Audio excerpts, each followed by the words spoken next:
এই সেই স্থান যেখানে একদিক থেকে ভেসে আসে শ্মশানের মরা পুরানোর গন্ধ, আর এক দিক থেকে ভেসে আসে ধূপ ধুনো কর্পূর আরতির গন্ধ। একদিক থেকে ভেসে আসে প্রিয়জনদের হারানোর আর্তনাদ, আর এক দিক থেকে ভেসে আসে ঘণ্টা ডুগডুগি ও আরতির শব্দ। এই স্থানে সত্যিই মনে হয় দেবাদিদেব মহাদেব সংহারের দেবতা।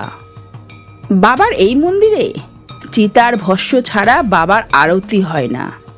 চলুন জেনে নিই এই স্থানের মাহাত্ম্য এবং এই মন্দির প্রতিষ্ঠার ইতিহাস, এবং তার সাথে আরও জেনে নেব এই মন্দিরে কিভাবে যাবেন এবং কিভাবে পুজো দিতে পারবেন বা পুজো দেওয়ার সময়।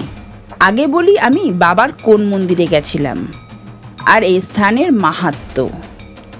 আজ আমি গিয়েছিলাম বাংলা তথা কলকাতার অন্যতম প্রাচীন শিব মন্দিরে, যা কিনা এক শ্মশানে অবস্থিত। হ্যাঁ, ঠিকই শুনছেন, আমি আজ গেছিলাম কলকাতার নিমতলা মহাশ্মশানের ভূতনাথ মন্দিরে। এই স্থানে একদিকে শ্মশানের নীরবতা আর অন্যদিকে ঠিক তার পাশের মন্দির থেকে ভেসে আসছে ঘণ্টা আর ডুগডুগির শব্দ। এই মন্দিরে বিরাজ করেন মহাশ্মশানের দেবতা, যিনি মৃত্যুর উপর নৃত্য করেন। এই মন্দিরে শ্মশানের চিতা ভস্য দিয়ে করা হয় বাবার আরতি। জনশ্রুতি আছে যে প্রতিটি ভস্য আরতি করার আগে এক অদৃশ্য শক্তির উপস্থিতি টের পাওয়া যায়, যেন মহাদেব নিজেই উপস্থিত হয়েছেন নিজের আরতি গ্রহণ করার জন্য। কিন্তু জানেন কি এই মন্দির কিভাবে প্রতিষ্ঠা হয়েছিল, আর কেনই বা শ্মশানের চিতা ভস্য দিয়ে করা হয় বাবার আরতি? সাধু, কাপালিক বা যোগী সবারই সাধনার জায়গা হলো মহাশ্মশান। শোনা যায় আজ থেকে প্রায় ৩০০ বছর আগে বারাণসীর এক অঘরী সন্ন্যাসী কলকাতার উদ্দেশ্যে যাত্রা শুরু করেন। কলকাতায় এসে মা গঙ্গার পাশে এই মহাশ্মশানে তিনি তার সাধনা শুরু করেন। সারা রাত জেগে মহাশ্মশানে সাধনা করাই ছিল তার রোজকার ব্যাপার। তেমনি এক রাতে শ্মশানে সাধনা করার সময় এই শ্মশানে খুঁজে পান এই স্বয়ম্ভু শিবলিঙ্গটি। তার পরের থেকেই শুরু হয় এই শ্মশানে শিব পুজো। বলা হয় এই মন্দিরে শিব পুজোর রীতি অনুসারে মঙ্গল আরতি করা হয় সেই শ্মশানে জ্বলতে থাকা চিতার ভস্য দিয়ে। এই স্বয়ম্ভু শিবলিঙ্গটি হলো বাবা ভূতনাথ। সেই সময় থেকে ভোর 4টের সময় বাবার আরতি করা হয় সেই শ্মশানের চিতার ভস্য দিয়ে। এই ভস্য আরতি হলো এই বাবার মন্দিরের প্রধান। ভারতে হাতে গোনা কটি শিব মন্দিরেই চিতা ভস্য দিয়ে বাবার আরতি করা হয়, যেমন কাশী বিশ্বনাথ, উজ্জয়িনী মহাকাল ইত্যাদি। ভগবান শিবের প্রাগ নটরাজ রূপে দেখা মিলবে এই মন্দিরে। জনশ্রুতি অনুযায়ী কখনো এমন হয়নি যে জ্বলন্ত চিতার ছাই ছাড়া বাবার মঙ্গল আরতি করা হয়েছে।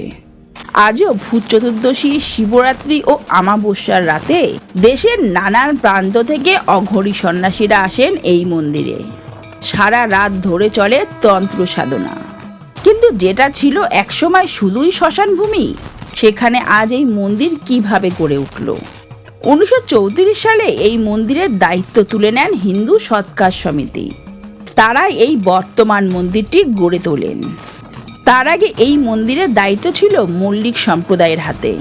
তারাই প্রাচীনে এই মন্দিরে ভিত প্রতিষ্ঠা করেছিলেন। মন্দিরের গর্ভগৃহের যেখানে স্বয়ম্ভু শিবলিঙ্গটি রয়েছে তার চারপাশে রূপলি ব্যারিকেড বেশ আকর্ষণীয়।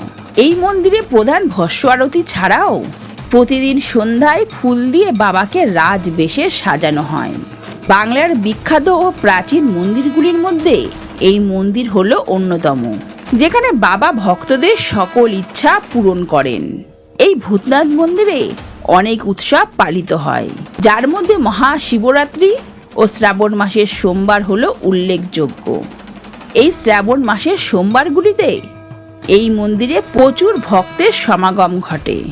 বিশেষ প্রার্থনা ও নৈবেদ্য সহযোগে বাবার পুজো করা হয়।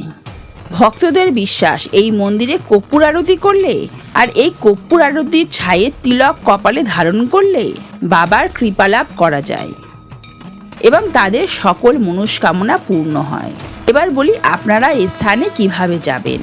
নিকটবর্তী স্টেশন হলো শোভাবাজার আহিরিটোলা রেল স্টেশন। আর বাসে গেলে শোভাবাজার নেমে হেঁটে বা অটো করে আহিরিটোলা গঙ্গার ঘাট।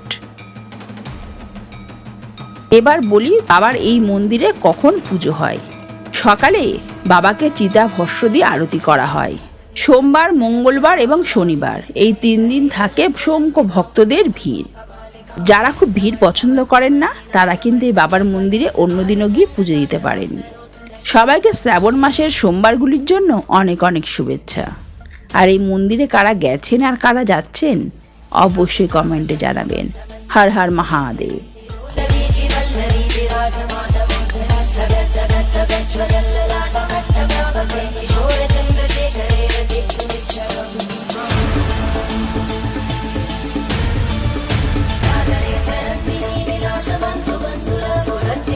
संतति प्रमोदमान मानसे कृपाकटाक्ष धोरणी विरुद्ध दुर्धरापरि क्वचित् दिगम्बरे मनो विनोदमे तु वस्तुनि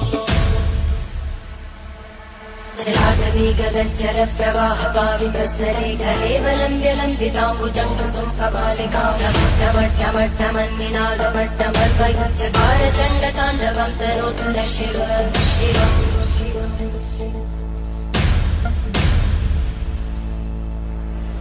जटाकटाः सम्भ्रमब्धमन्मलिन्दगच्छन्ति लोलवीचि वल्लरी विराजमानमोदरद्धगद्धगद्धगज्ज्वलल्ललाटकट्टप्रापके किशोरचन्द्रशेखरे रतिक्षुमिच्छरम्